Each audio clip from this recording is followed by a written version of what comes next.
Welcome to news 360. నేను మీ పవన్ కృష్ణమూర్తి.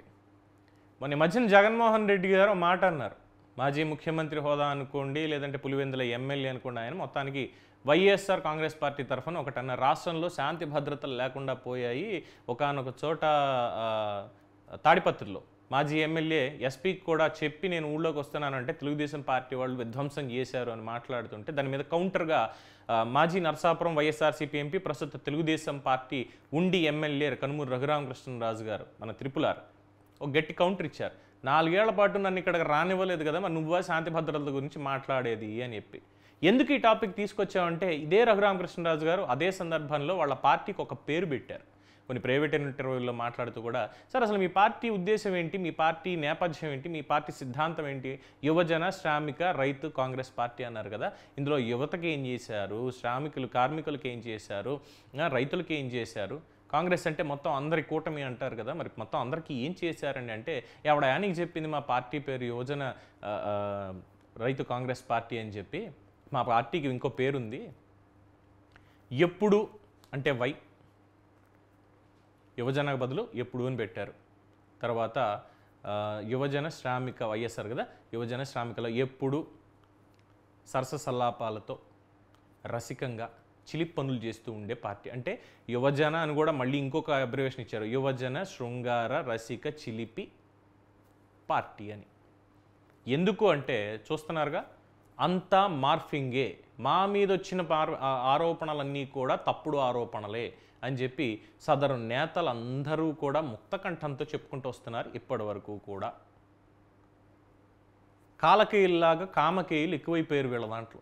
ఎందుకు ఈ మాట అనాల్సి వస్తుందంటే అన్నిటికీ ముందు ఆద్యుడు అంబటి రాంబాబు, సంజన సుకన్య, ఇంకేం లేవా, ఇంకేమీ పెట్టరా అనే ఒక వాయిస్ మెసేజ్ బయటికి సర్క్యులేట్ అయింది. వెంటనే బయటకు వచ్చేసి ఇది తెలుగుదేశం పార్టీ వాళ్ళు చేసినటువంటి కుట్ర మాత్రమే, బెంగళూరు పంపించండి, ల్యాబ్లో దాన్ని టెస్ట్ చేయించండి, అది నా వాయిస్ కాదు, మిమిక్రీ చేశారు, అధికారంలో ఉన్నది వాళ్లే, పంపించింది వాళ్లే, రిజల్ట్ వచ్చిందా ఇప్పటిదాకా అంటే ఇప్పటిదాకా రాలేదు, బట్ ట్యాగ్ లైన్ వేసేసుకున్నారు, ఇదంతా కూడా డీప్ ఫేక్ ఆడియో, కావాలంటే చెక్ చేసుకోండి, ఈ వయసులో నేనేం చేస్తాను. అయితే ఇక్కడ అబ్జర్వ్ చేయాల్సిన విషయం ఏంటంటే ఆ ఆడియో క్లిప్ రిలీజ్ అయిన తరువాత ఆయన తలకి రంగేయడం మానేశాడు, నున్నగా షేవ్ చేయడం మానేశాడు, చక్కగా ఏదో పండు ముసలి తాతలాగా తెల్లబొచ్చు తెల్లగడ్డం వేసుకొని కనిపించడం మొదలుపెట్టాడు. దాని అంతరార్థం ఏమిటో అంబటి వారికే తెలియాలి. ఇక 2, అవంతి శ్రీనివాసరావు ఒక ఉద్యోగినికి ఫోన్ చేసి ఒక అరగంట వస్తే చాలు, అంటే చెప్పడానికి నాకే చాలా చండాలంగా ఉంది, ఒక అరగంట వస్తే చాలు పంపించేస్తాను, లేదు ఇంట్లో ఉన్నారు మాట్లాడాలి, ఇది అంటే మీరు ఇలాంటివి చెప్పొద్దు, ఇలాంటివి చేయొద్దు అంటున్నా వినకుండా చేసినటువంటి ఆ ఆడియో కూడా లీక్ అయితే నా మీద ఎవరో తప్పుడు ఆరోపణ చేశారు, పవిత్రమైన స్వామిమాలలో ఉండి ఆయన మాట్లాడిన మాటలు ఇవన్నీ కూడా చెప్పడానికి అలవికనివి, కానీ చివరికి మళ్ళీ ట్యాగ్ అంతా మార్ఫింగ్. తరువాత ఇది దేశ చరిత్రలో మనం ఎక్కడ చూసి ఉన్నాం. అంటే ఎన్డీ తివారికి సంబంధించినటువంటి ఆ లీక్స్ అవన్నీ వచ్చినప్పుడు కూడా చాలా విస్తుపోయారు. అట్లీస్ట్ అక్కడ కనీసం బట్టలు వేసుకునే ఉన్నారు, పక్కన కూర్చోబెట్టుకుని మాట్లాడుతూ. అంటే ఇవన్నీ గుర్తు చేస్తున్నందుకు మీరు నన్ను క్షమించాలి, ఎందుకంటే ఇలాంటి వాళ్ళు రాజకీయ నాయకులుగా మనకు ఉన్నారు కాబట్టి, మనమే ఎన్నుకున్నాం కాబట్టి మన దౌర్భాగ్యం అనుకోవాలి తప్ప ఇంకోటి కాదు. సో మాజీ ఎంపీ వైఎస్ఆర్సీపీ ఒక పోలీస్ అధికారి కూడా మాజీ రాజకీయాల్లోకి వచ్చేసి ఏదో చేయాలి అనుకున్నాడు. ఏం చేశాడా అంటే విశ్వరూపం చూపించాడు. పైగా దాన్ని కూడా ఇది డీప్ ఫేక్, ఇది నేను చేసింది కాదు, సవాలు ఇస్తున్నా కొడకల్లారా రండి, అది ఇది ఇష్టం వచ్చినట్టు మాట్లాడేశారు. చివరాఖరికి వచ్చి ఇది డీప్ ఫేక్ చేశారు అన్నారు. దానికి సంబంధించి అమెరికాకు పంపించారు. అమెరికా ఎక్స్పర్ట్స్ ఎవరైతే ఉన్నారో ఇది డీప్ ఫేక్ కాదు, ఒక వీడియో కాల్ అనేది ఒక ఫోన్లో నడుస్తూ ఉంటే ఇంకో ఫోన్లో రికార్డ్ చేసినటువంటి వీడియో ఇది అని చెప్పి దానికి సంబంధించి చెప్పారు. అయినా సరే అంతా మార్ఫింగ్, అంతా ఫేక్ అయిపోయింది. ఇక కొత్తగా ఇప్పుడు రాష్ట్రాన్ని షేక్ చేస్తున్నటువంటి వీడియో నేను చూపించను, మీరు చూడొద్దు, ఆల్రెడీ ఇప్పటికే చూసేసి ఉంటారు, అయినా సరే పెద్ద మాట్లాడద్దు.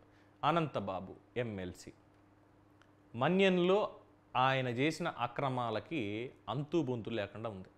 ఇది కాకుండా దళిత డ్రైవర్ సుబ్రహ్మణ్యం, వీధి సుబ్రహ్మణ్యం అనేటువంటి తన డ్రైవర్ని కొట్టి చంపినటువంటి వ్యక్తి. అంటే ఒక్కడ కాదు, ఇంకా చాలామంది ఉన్నారు. ఇన్వెస్టిగేషన్ జరగాలి, లాయర్ గారు చెప్పినట్టుగా చాలా విషయాలు బయటికి రావాలి. యాక్సిడెంట్ అయ్యింది, అని చెప్పి డోర్ డెలివరీ చేసి అక్కడి నుంచి కారు కూడా వదిలేసి వెళ్ళిపోయాడంటేనే అది హత్యో ఆత్మహత్యో యాక్సిడెంటో ప్రజలకి తెలిసిందే. అది ఒక పాయింట్. ఆయనది కూడా నిన్న విశ్వరూపం వచ్చింది. అంటే ఏంటి ఇక్కడ వెంటనే వచ్చేసి దాని మీద ఇది మార్ఫింగు, ఇది కుట్రలు 6 నెలల క్రితం ఉన్నాయి అది ఇది అని మాట్లాడేశాడు. అంటే వీళ్ళవి ఏదొచ్చినా అంతా మార్ఫింగేనా? కావాలని మార్ఫింగ్ ఎవరు చేస్తారు? అంత క్లియర్గా కనిపిస్తున్నా కూడా చెప్పడానికి మాత్రం అంతా మార్ఫింగ్ అని చెప్తారు. అధికారం వీళ్ళే ఉంటుంది, అధికారంలో ఉన్నప్పుడు అంతే మాట మాట్లాడతారు. ప్రతిపక్షంలోకి వచ్చేసిన తర్వాత అంటే ఇంకా హోదా లేదు, ప్రతిపక్షం అంటే ప్రస్తుతానికి ఉన్నారు కాబట్టి ఇప్పుడైనా సరే అయినా సరే మళ్ళీ మార్ఫింగే అని అంటారు. వీళ్ళు చేసే పనులు మాత్రం ఇలాంటివి చివరికి వచ్చి ట్యాగ్ వేసుకునేది అంతా మార్ఫింగే అని. పాపం జగన్మోహన్ రెడ్డి ప్రజలే ఇలా ఉన్నారు, మరి వాళ్ళ నేతలు సొంత నేతలు అందరూ కూడా మళ్ళీ ఒక్కొక్కళ్ళ గురించి చెప్పింది నా మాధవ్, నా శ్రీనివాసరావు, నా అంబటి, నా అనంతబాబు అని చెప్పి ప్రతి సభలో నా నా నా అని చెప్పుకుంటూ వచ్చాడు కదా.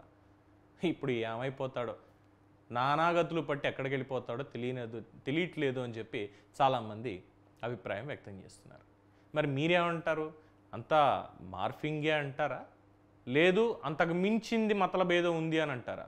మీ అభిప్రాయాన్ని కామెంట్స్ రూపంలో తెలియజేయండి. చూస్తూనే ఉండండి News 360. నేను మీ పవన్ కృష్ణమూర్తి.